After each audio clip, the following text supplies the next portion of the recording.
Welcome back to the video. The very first thing you want to do is to press Windows plus R keyboard, and this dialog box here is going to come up right here. Next thing you want to do is to type shutdown.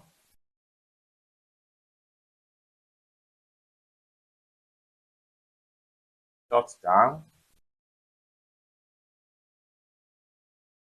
Backspace minus S, backspace minus T, backspace 0. Then hit enter.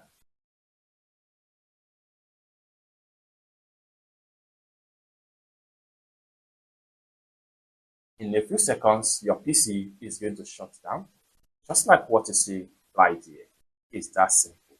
For more tutorial, tips and tricks about how best to use your Windows PC, consider to subscribe. Thank you so much for watching, and I hope to see you in my next video. Peace.